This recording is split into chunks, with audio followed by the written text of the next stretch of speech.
Pjesë e debatit mes anëtarëve të këtij komiteti ishin çështje si kërkesa për dhënie në shfrytëzim të pronës së paluajtshme komunale dhe objekteve të iShtMK-s në Gjakov. Kjo pikë zgjoi breng tek anëtarët e komitetit që të përcaktoheshin kriteret për ankant, ku pjesë të saj duhet të jenë edhe aspektet sociale. Për këtë vetë kryesuesi i Komitetit për Politikë dhe Financa Luan Gola, u shpreh se çështjet e tilla janë të përcaktuara me ligj.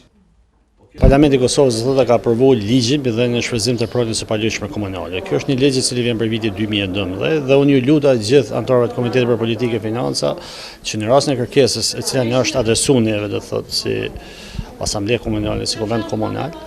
me lexu atë për me pas krahat procedura si shkojnë. Neve në është një drejtuar një kërkesë prej kolegjit Mehmet Akip dhe ajo kërkesë do thotë ka të bëjë me hapjen e një cikli investiv që kolegji mendon do thotë me arrit për 3000 metra katror, janë disa kabinete atje do thotë se atë mendohen do thotë me u ndërtu, pastaj fusha terrenë sportive dhe të mbuluara dhe në kuadër të kësaj kjo do të kalojë për ankant publik dhe pastaj do thotë do të jetë një garë hapur.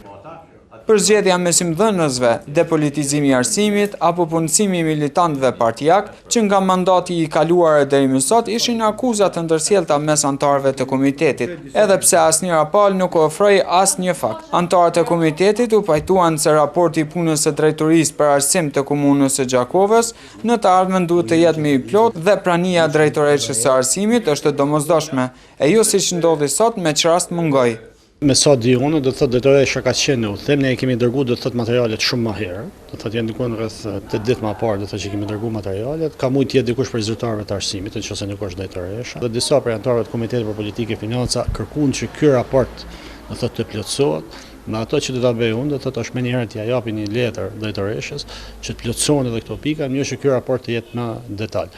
Pjesë e rëndit të ditës së mbledhjes së Komitetit për Politikë dhe Financa ishin edhe rregullimet e brendshme të ndarjeve buxhetore të komunës së Gjakovës për vitin 2014. Pastaj kërkesa për shndrimin e tokës bujqësore në jo bujqësore në zonën e Rizës e të tjera.